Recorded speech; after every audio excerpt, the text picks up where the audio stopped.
Right. I'll tell the meaning of these sentences to write if you want. I shall be late. මම ප්‍රමාද වේවි. මම පරක්කු වෙයි. මම ප්‍රමාද වේවි කියන එකයි මේ වාක්‍යයේ තේරුම. Next sentence. He will be clever. ඔහු දක්ෂ වේවි. He will be clever. ඔහු දක්ෂ වේවි කියන එකයි එකේ meaning එක.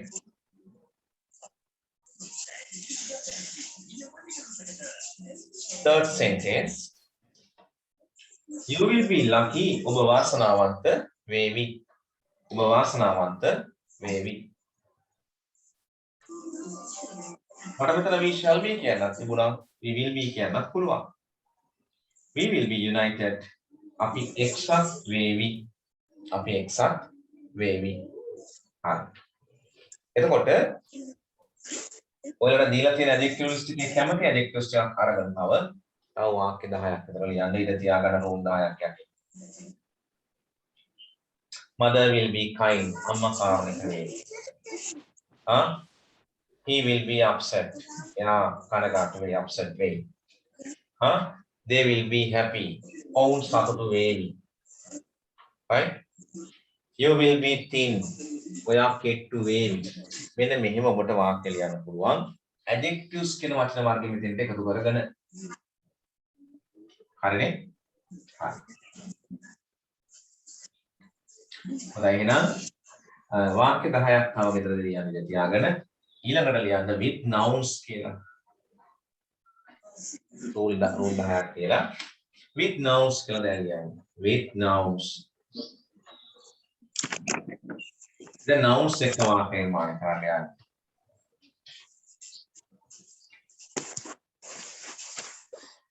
We shall be friends. අපි යාළුවෝ වේවි. ඔන්න මම noun එකක් ගත්තා. මේක නාමපදයක් නේ යාළුවෝ කියන එක. ඔන්න නාමපද දාලා be verb සරහ වාක්‍යයෙන් මාන කරන්න පුළුවන්. We shall be friends. අපි යාළුවෝ වේවි. He will be a doctor. ඔහු වෛද්‍යවරයෙක් වේවි. You will be the chairman.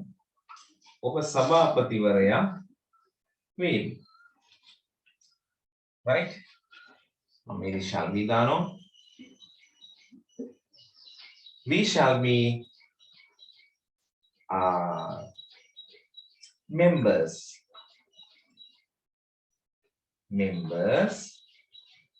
of that club කියලා වාක්‍ය දිගස්සගත්තා. Right. You can write these 4 examples. මතක තියාගන්න මේ අවසාන ටික තුල තියෙන නාමපදත් එක්ක මේ ආකාරයෙන් be verb සහ වාක්‍ය ලියන්න පුළුවන්කම තියෙනවා. This is grammar, so try to understand how to write the sentences with correct grammar. හරියට වාක්‍ය නිර්මාණය කරන විදිහ තමයි මේ කියලා දෙන්නේ. ඔයාලට අවශ්‍ය දේවල් ලියන්න උදව් වෙන්න, ඒත් එක්කම පොත්වල තියෙන දේවල් කියවලා තනියෙන් තේරුම් ගැනීමේ හැකියාවක් ඇති වෙන්න. සහ පේපර්ස් වල තියෙන ප්‍රශ්න තේරුම් ගන්නත් ඒවට උත්තර ලියන්න grammar අත්‍යවශ්‍යයි. Right.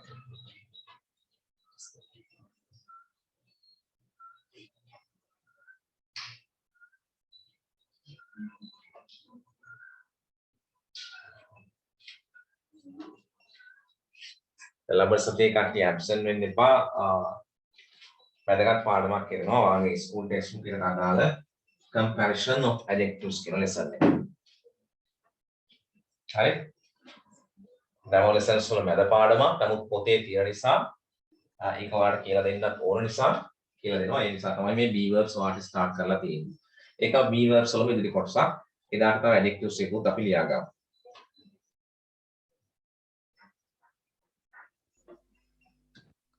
Right. If you have finished of writing, I can tell the meanings. ලියලා ඉවර නම් මම ඔයාලට දැන් තේරුම් ටික කියනවා. We shall be friends. අපි යාළුවෝ වෙමි. අපි යාළුවෝ වෙමි. He will be a doctor. ඔහු වෛද්‍යවරයෙක් වේවි. ඔහු වෛද්‍යවරයෙක් වේවි.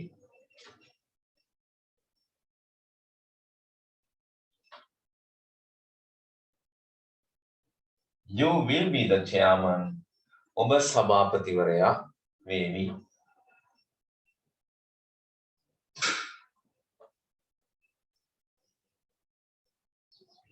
We shall be members of that club. අපි ඒ සංගමේ සමාජිකයින් වේවි. අපි ඒ සංගමේ සමාජිකයින් වේවි. Right. එහෙනම් ඔබ කැමති nouns එක්ක තව වාක්‍ය 10ක් කියන්නද තියාගන්න homework විදියට. මෙන්න මෙතන අග කොටස වෙනස් කර ගන්න පුළුවන්. ඔයාලට subject වෙනස් කර ගන්න පුළුවන්. මෙතෙන්ට ඕනනම් පුද්ගලිකට නමක් දාන්න පුළුවන්. කමල් නිමල් කියන mother father teacher කියලා දාන්න පුළුවන්. Right? Kamal will be a doctor. Right? Mala will be a nurse. Right? මෙතෙන්ට දාන්න පුළුවන් අවශ්‍ය නම් පරිදි කියන්න ඕන එක. එහෙනම් ඒ විදිහට තව වාක්‍ය 10ක් කියනවා. නාම පද එකතු කරලා දී පදවලට. Right. Next, we make some sentences with phrases. අපි දැන් phrases එකක් වාක්‍ය කිහිපයක් ලියනවා. ඒ be පදම තමයි පාවිච්චි කරන්නේ. Be verbs. Well, the future verb then will be shall. With phrases කියලා ලියාගෙන නම් අපි කිහිපයක් කියනවා. මම හෙට කොළඹ ඉඳීවි. මම will be ගන්නම් will be දෙන්නේ හැකියාවක් තියෙනවා. I will be in Colombo tomorrow. I will be in Colombo tomorrow. මම හෙට කොළඹ ඉඳීවි.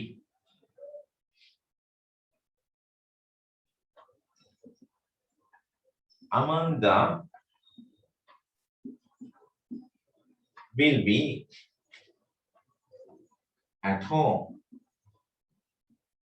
Amanda ගෙදර ඉඳීවි. The teacher will be at the seminar.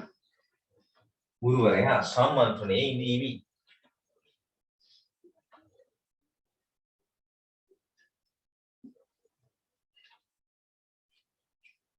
We shall be at the junction. අපි හන්දියේ ඉඳීවි. Junction.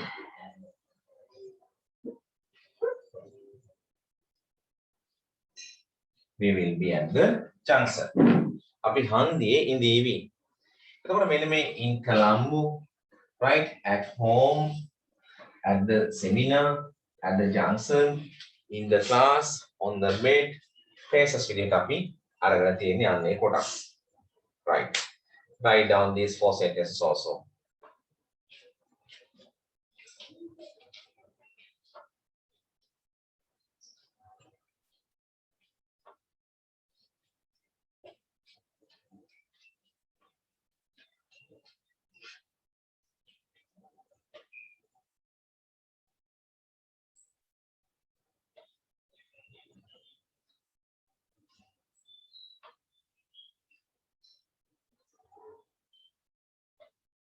Right.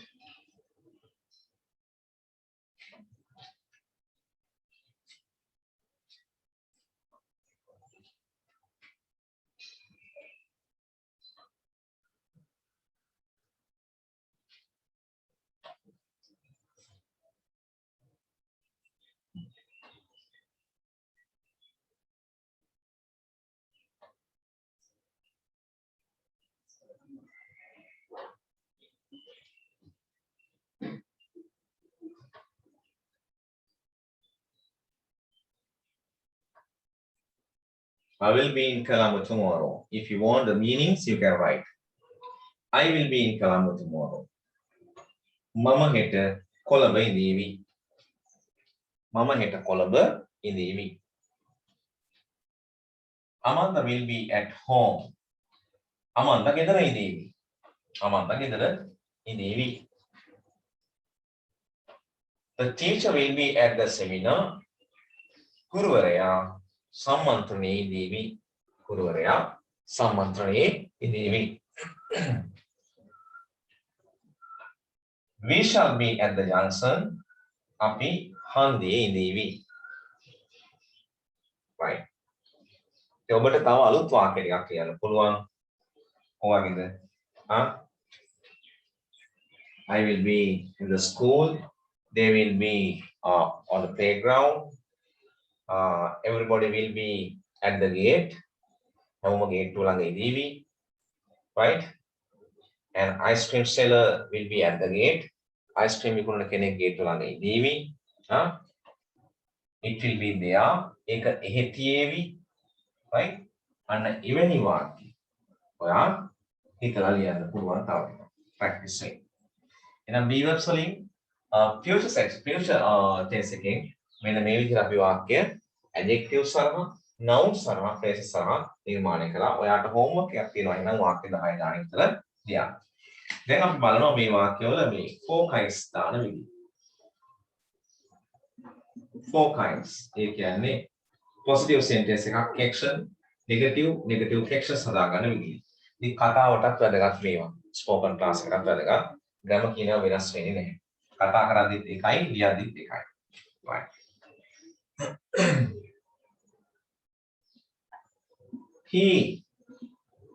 he will be late කියන වාක්‍යය මම ගන්නවා ලේසි වෙන්න. ඔහු ප්‍රමාද වේවි. අපට ප්‍රශ්නේ අහන්න ඕන වේවිද? will be දෙකක් ඉන්නවා helping verbs. හැබැයි මේ දෙකෙන් අපි will විතරයි ගන්න subject ළඟම කෙනා. action එක හදාගන්න. එහෙනම් කොහොමද අස්වෙන්නේ action එක? Will he be late? ඔහු ප්‍රමාද වේවිද? Negative sentence එක කොහොමද? Will not එකතු වුනහම will වෙන්නේ නැහැ. ඒක won't වෙන්නේ කියලා හොඳට මතක තියාගන්න. He won't be late. ඔහු ප්‍රමාද නොවේවි. Right? Negative action is what? Won't he be late? ඔහු ප්‍රමාද නොවේවිද? හොඳයි. Four kinds කියලා දාගෙන ඉඳන් මේ first sentence එක ලියා ගන්න. action form හැදෙන විදිය, negative form හැදෙන විදිය, negative action එක හැදෙන විදිය. ඔයාලා ලියා ගන්න ගමන් තවදුරටත් කියන්නම් මේකේ symbol වලින් අපි සංකේත වශයෙන් ගත්තොත් පළවෙනි වාක්‍යය positive ධන ලකුණ මම දැම්මා. දෙවෙනි එක action mark එක දැම්මා. තුන්වෙනි එක negative වාක්‍යයක් minus symbol එක දැම්මා. sign එක දැම්මා. fourth one negative action. අපිට එහෙමත් තේරුම් ගන්න පුළුවන් sign සරහත් මේ වාක්‍යයේ meaning එක මොකක්ද කියලා. Positive action, negative action. Right.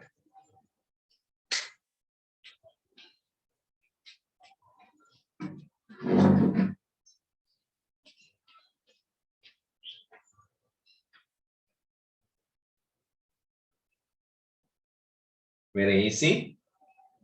Only will comes to begin of the sentence to make the action form. Then will not contracted. It gives us want. Then want goes out of the sentence to make the action, negative action form. Want he be. Right. If someone needs singular meanings, I will tell you, right? He will be late. Ohu pramada vevi. Ohu pramada vevi. Action. Will he be late? Ohu pramada vevi. Ohu pramada vevi. Negative. He won't be late. Ohu pramada no vevi. Negative action. Won't he be late? Ohu pramada no vevi.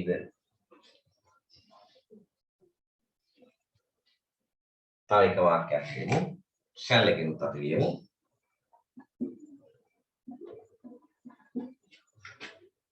I shall be there.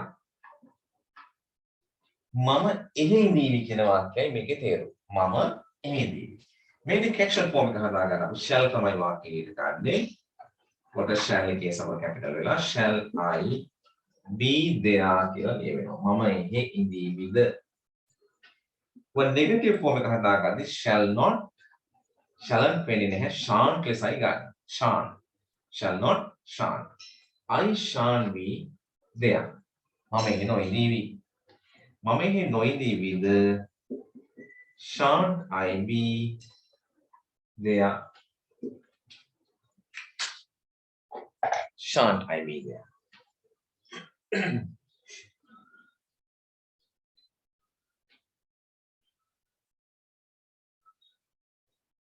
Right? I'm waiting until you write. I shall be there. Shall I be there? I shan't be there.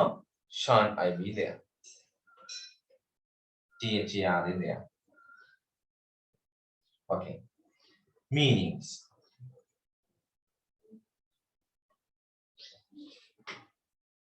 Mama ehe indevi. I shall be there.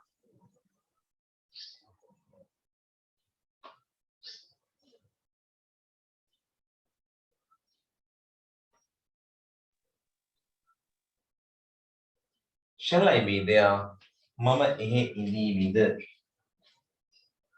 Mama ehe indevida.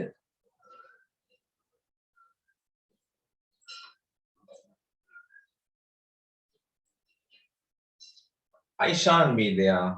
Mama ehe no indevi. Shan't I be there? Mama ehe no indevida. Mama ehe no indevida. Right.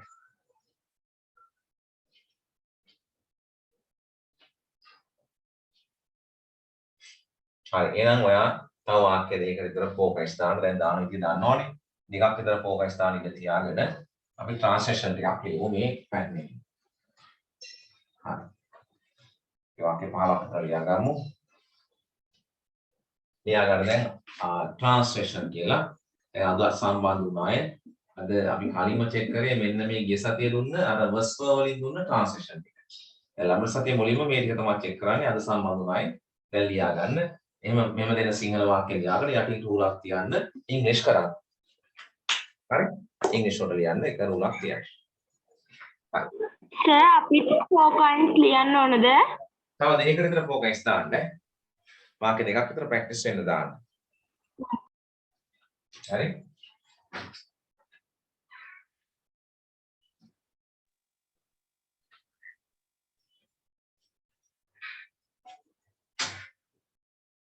Right.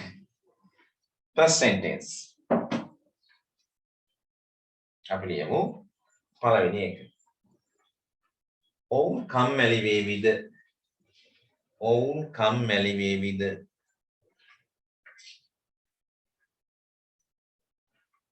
right. කම්මැලි කියන පදේ දන්නවද? Yes sir. right. lazy L-A-Z-Y. lazy. කම්මැලි කියන්නේ. next sentence. ඇයට වැඩ අධික වේවිද? නොවේවි කියලා ගන්න. ඇයට වැඩ අධික නොවේවි. ඇයට වැඩ අධික නොවේවි.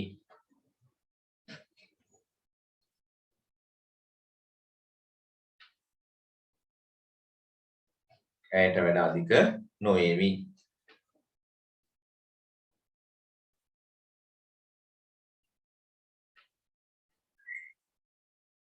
ඇයට වැඩ අධික නොවේවි. මේ දැන් ට්‍රාන්ස්ලේෂන් ලියන්නේ පළවෙනි එක කීවා ඔහු කම්මැලි වේවිද කියලා. හරිද නේ? ට්‍රාන්ස්ලේෂන් වල පළවෙනි එක උනේ ඔහු කම්මැලි වේවිද? සර් ඔව්. අපි ලබන සතියේ මේක ඉංග්‍රීසි තේරුම ලියාගෙන එන්න ඕනද? ඉංග්‍රීසි තේරුම නෙමෙයි ඉංග්‍රීසි වලට ට්‍රාන්ස්ලේට් කරලා ඉංග්‍රීසි වලින් ලියාගෙන එන්න ඕනේ. දැන් සිංහල වාක්‍ය දෙනවා. ඔයා යටින් රූලක් දෙනවා ඉංග්‍රීසි වලින් ලියාගෙන එන්න. මේ උගන්වපු පාඩමෙන්. අද උගන්වපු පැටර්න් එකෙන් දීලා තියෙන්නේ. ඒක කල්පනා කරලා ලියන්න ඕනේ. එක්ක යථාර්ථයක්, පැටාර්ථයක්, ප්‍රශ්නාර්ථයක් කියලා කලමේ දෙන්නේ. හරිද? හා අර සර්. ફોකස් දෙන්නේ අන්තිමට අන්නේ හතරෙන් එකක් තමයි මේ කියන හැම වාක්‍යයක්. ඒතකොට ඔයා තේරුම් අරගෙන ලියන්න ඕන ඉංග්‍රීසි වල. හරි. Okay, sir. right. ඇයට වැඩ අධික නොවේවි කියලා දෙවෙනි වාක්‍ය කිව්වේ. තුන්වෙනි වාක්‍ය. තුන්වෙනි වාක්‍ය.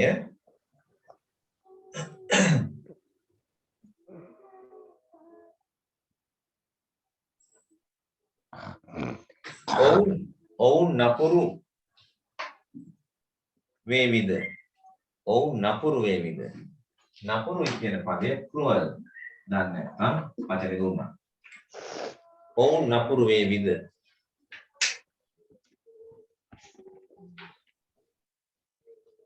ඔවුන් නපුරු වේවිද?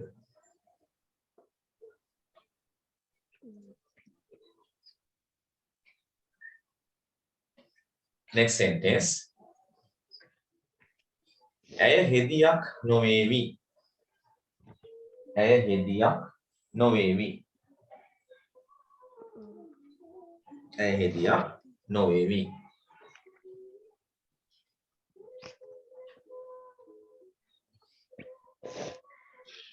Next one.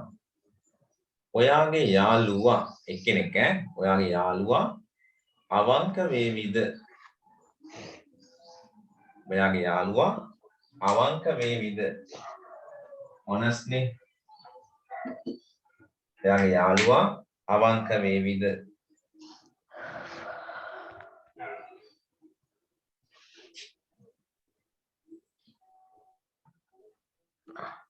Next sentence.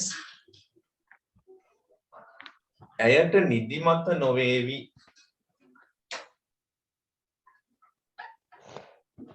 ඇයට නිදිමත නොවේවි. sleepy.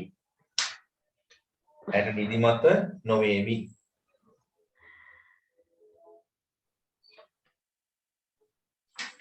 ඔහු කාලකන්නි වේවිද? miserable. Excuse me sir. Yes. ඇයට නිදිමත නොවේවිද? නොවේවිද? Okay.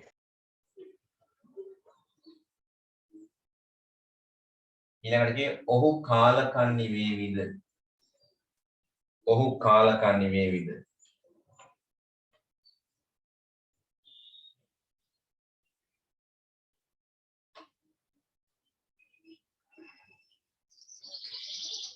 ගුරුවරු පන්තියේ නොඉඳීවි. ගුරුවරු පන්තියේ නොඉඳීවිද? ගුරුවරු පන්තියේ නොඉඳීවිද?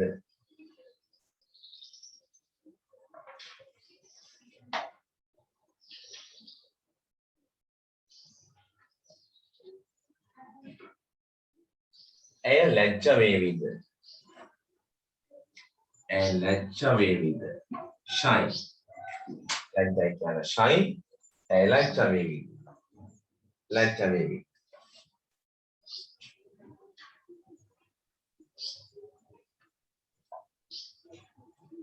Next sentence. ඇය ලැජ්ජ වේවිද? ලැජ්ජ වේවිද?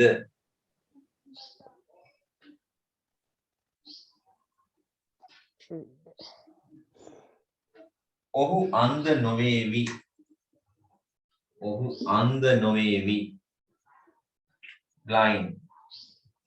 ඔහු අන්ධ නොවේවි.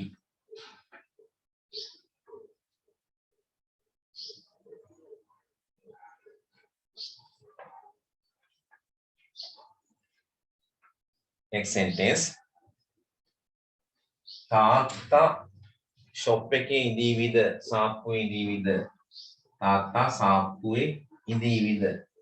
සාප්පුවට shop SHOP. තාත්තා සාප්පුවේ ඉඳීවිද?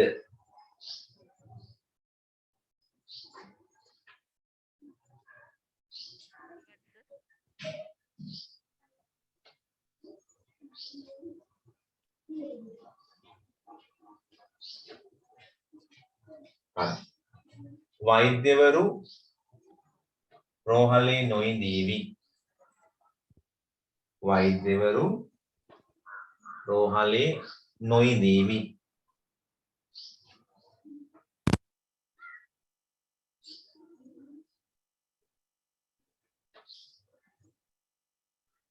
Next sentence. ඌ කූඩුවේ ඉඳීවිද? ඌ කූඩුවේ ඉඳීවිද? කුරුල්ලෙක් වගේ නම් කේජ් ගමු. ඌ කූඩුවේ ඉඳීවිද? සර් 13 වෙනි එක ආයෙත් කියන්නකෝ. ඌ කූඩුවේ ඉඳීවිද? මේකද කිව්වේ? මේකද අහන්න. මම එහෙම කයින් නෑ. ඌ කූඩුවේ ඉඳීවිද? ඒක නෙවෙයිද?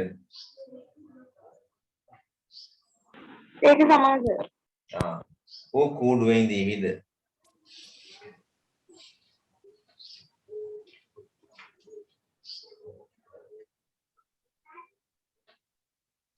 මිනිසුන් නගරේ නොඉඳීවි. මිනිසුන් නගරයේ නොඉඳීවි.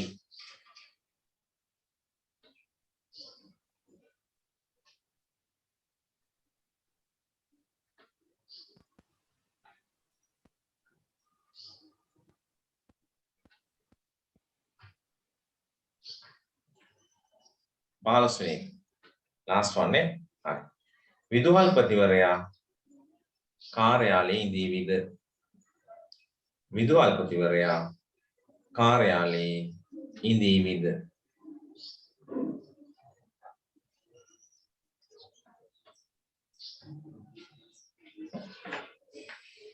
හරි.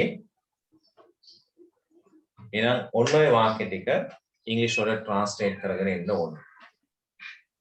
හරි. මොකද්ද 15ද දෙන්නේ? ආ 15ද දෙන්නේ අද? ඔව් 15ක් දුන්නේ. හරි. තව ටිකක් ලියන්න ඕන නියම වෙනවා. ලියා ගන්න එන තව ටිකක්. 20ක් වෙනකන් ලියන්න. 20ක් ලියමු. හරි. ඊළඟට ලියන්න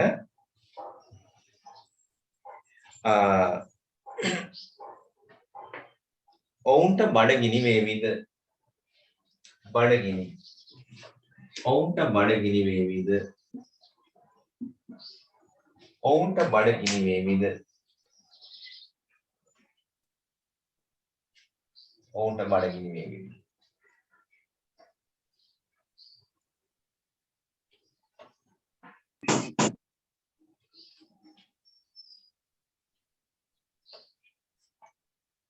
එය ලාභ නොවේවි.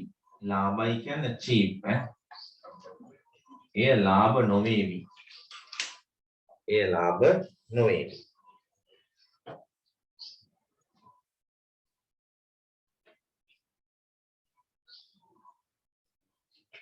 Next one. සිසුන් පිට්ටනියේ ඉඳීවිද? සිසුන් පිට්ටනියේ ඉඳීවිද?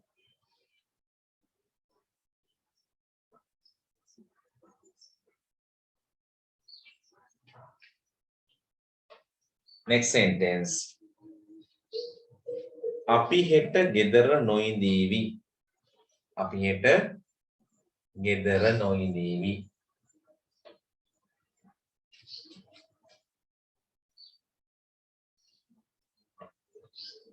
අපි හෙට ගෙදර නොඉඳීවි.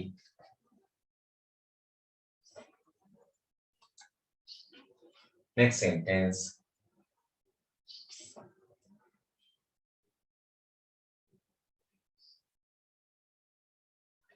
ඔවුන් රෝහලේ ඉඳීවිද? ඔවුන් රෝහලේ ඉඳීවිද? ඔවුන් රෝහලේ ඉඳීවිද? හරි. එතකොට ඔන්න ඔය වාක්‍ය ටික ට්‍රාන්ස්ලේට් කරන්න ඉංග්‍රීසි වලට. අද කරපු පැටර්න් එකෙන් විතරයි දීලා තියෙන්නේ. there will be. so will be shall be දෙකෙන් එන්නේ. එතකොට දීලා තියෙන වාක්‍ය කෙක්ෂන් එකක් නම් අනිවාර්යයෙන්ම will මුලට ඇවිල්ලා එක්ක shall මුලට ඇවිල්ලා තියෙන්නේ. නැහැ කියලා කියනවා එක්ක won't. මැද තියෙන්නේ won't. හරි shan't හරි. she won't be. I shan't be එහෙම. නැද්ද කියලා ඇස් වෙනවා නම් එන්නේ මුලට shan't හරි won't හරි. ඉතින් ඔය වාක්‍ය රටා ඔක්කොම කලවමේ දීලා තියෙන්නේ. ඒ දීලා තියෙන වාක්‍ය යථාර්ථ වෙන්න පුළුවන් නැතාර්ථ වෙන්න පුළුවන්. එක්ක ප්‍රශ්නාර්ථ වෙන්න පුළුවන්. ඕකෙන්ද ලියවෙන්නේ කියලා හොඳට කල්පනා කරලා අහපව පැටර්න් එක අන්දා සුබන කියවලා හරි ට්‍රාන්ස්ලේට් කරන්න ඉංග්‍රීසි වලට. හරිනේ? හරි. අනිත් මෙසේජ් එක තමයි අර ක්ලාස් ෆීස් දාන්න අහපු අය. ඔයාලා ක්ලාස් ෆීස් දානවා නම් ඔන්ලයින් පේමන්ට් එකම කරන්න පුළුවන්කමක් තියෙනවා නම් දාලා මට ස්ලිප් එකේ හරි ස්ක්‍රීන්ෂොට් එකක් හරි අරන් එවන්න ග්‍රේඩ් එකයි නමයි දාලා. හරිනේ? හරි. එහෙනම් අපි දැන් යනවා ඊළඟට ස්කූල් ටෙක්ස්ට් බුක් එකට.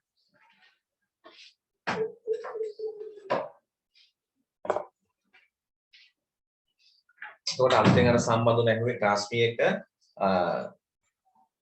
normal class එක 700 වෙන්නේ. එතකොට අපි දෙකටම එන අයට spoken එකටයි දෙකටම එන අයට 1000 වෙන්නේ ඈ. grade එකයි spoken එකයි දෙකටම pay කරන්න ඕන 1000. හරි අලුතෙන් සම්බන්ධ වුණා අය. ඒක සමහරව ඇහුවා ඒක මතක තියාගන්න. හරි අය ක්ලාස් දෙකටම 1000 වෙන්නේ.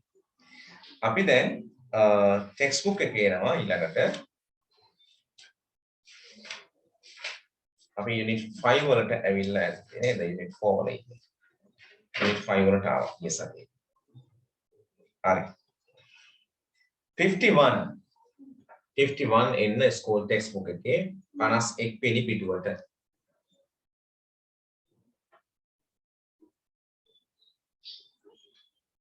හරිද ඒකේ ඇක්ටිවිටි එකක් කරගෙන ඉන්න දුන්නා නේද activity 5.2 51 වෙනි පිටුවේ. ඔව්ද භාග්‍ය කියන්නේ? Yes, sir. Right. Let's check it. අපි දැන් බලමු ඒකේ. ඔයාලට කරගෙන ඉන්න දුන්නා activity 5.2 කියන කොටස. ඒක ලියන්නේ activity කියන book එකේ. එතකොට activity book එකේ ලියා ගන්න ඕන activity කියලා ලියලා 5.2 එකේ chart එකක් තියෙන්නේ. දැනට අද සම්බන්ධ වුණ අය ඕනනම් පැන්සල් එකේ වගේ ස්කූල් පොතේ මාක් කරගෙන ඊළඟ ඒක අච්චුපත ලියන පොතට ගන්න. හරි. එදා අපි කියලා දුන්නේ මේ suffixes කියන ඒවා වචනයක අගට එකතු වෙලා වචනයකට අගට එකතු වෙන අකුරු කොටස්. අකුරක් දෙකක් තුනක් වෙන්න පුළුවන්. හතරක් වෙන්නත් පුළුවන්. එහෙම එකතු වෙලා හැදෙන අලුත් වචන වලට තමයි අපි මේ අලුත් වචන මොනවද කියලා බලන්න තමයි මේ 5.2 වල තියෙන group activity එක කරන්නේ. උදාහරණ උඩ chart එකේ තියෙනවා දැන් full කියන වචනය ඇවිල්ලා හැදලා තියෙනවා. peaceful, successful වගේ වචන හැදලා තියෙනවා. එතකොට full කියන suffix එක තමයි ඇවිල්ලා තියෙන්නේ. අගට එනකොට suffixes කියනවා මුලට එනවට කියනවා අපි prefixes කියලා. මුලට එන අකුරු කොටස් වලට.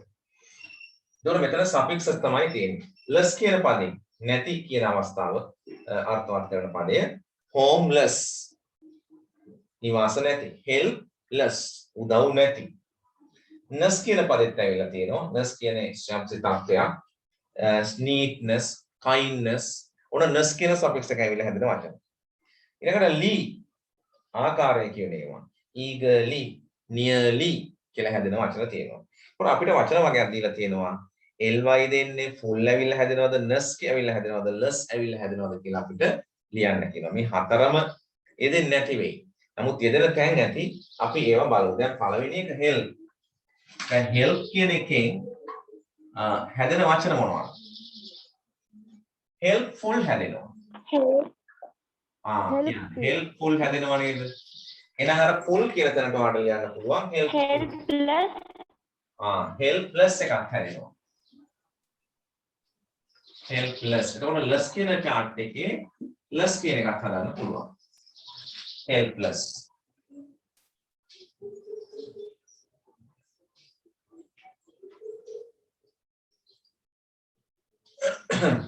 ඔන්න ඒ තියෙන chart එක ලියා ගන්න full එකට දාගන්න helpful less එකට දාගන්න helpless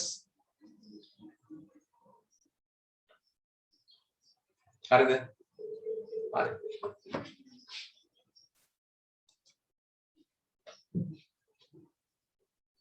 ඕනනම් තව හදා ගන්න පුළුවන් ඔය ness එකට දාන්න පුළුවන් මේ helpfulness එක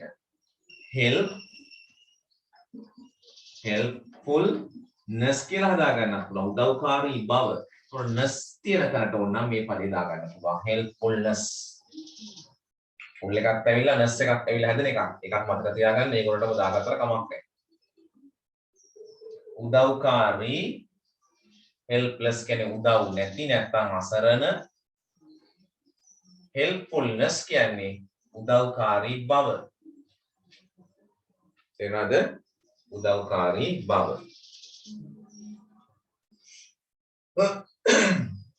හරි.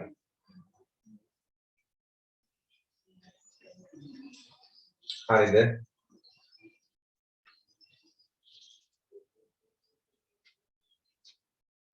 ඊළඟට spot කියන එකට යන්න. spot කියන එකේ සාමාන්‍ය තේරුම ගත්තොත් නම් පැල්ලම තිත කියන තේරුම තියෙනවා. තිත් ගහනවටත් කියනවා. හරි? spot. spot එකෙන් හැදෙන්නේ මොනවද? spot spotless හරි spotless එහෙනම් less කියන කොටට දාගන්න spotless පැල්ලම් නැති නිකලල් කියන තේරුම ගන්නත් පුළුවන්. spotless ඒක less කියන කොට දා ගන්න පුළුවන්. හරි. මේකට ඕනනම් මේ පදේටම ly දාලා ලියන්නත් පුළුවන්. spotlessly කියලා හදා ගන්නත් පුළුවන්. පැල්ලම් නැති less වගේ ඕන ly එකතු කිරීමේ හැකියාව තියෙනවා මේ පදේ හදාගන්න. නැත්නම් spotless විතරයි තියෙන්නේ.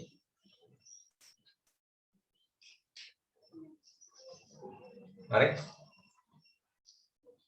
sudden කියන පදයට අපි යනවා. sudden කියන්නේ හදිසිනේ. හදිසි. Suddenly. හරි. lee එකට ගන්න පුළුවන් හොඳයි. suddenly හදා ගන්න පුළුවන්. ආයි suddenness පුළුවන්. අන්න ඒකට දා ගන්න. suddenly හරි. දා ගන්න. හරි නම් හරි දා ගන්න. suddenly කියන්නේ එතකොට හිටි හැටියේම හදිසියෙම කියලා. sudden කිව්වොත් හදිසි. suddenly කිව්වොත් හදිසියෙම. suddenness කිව්වොත් හදිසි බව. හදිසි බව.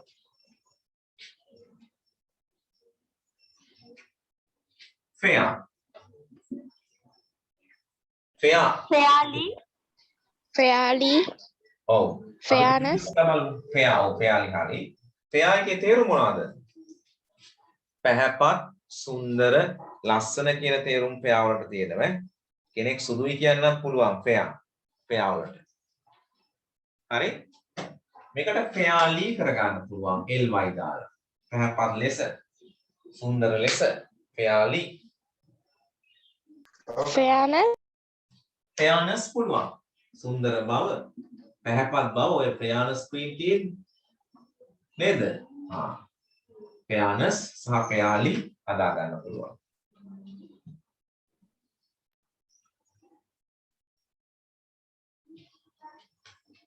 right. pain වේදනාව. Painful. අන්න හරි. painful හදා ගන්න පුළුවන් වේදනාකාරී. ඔව්. Painlessly.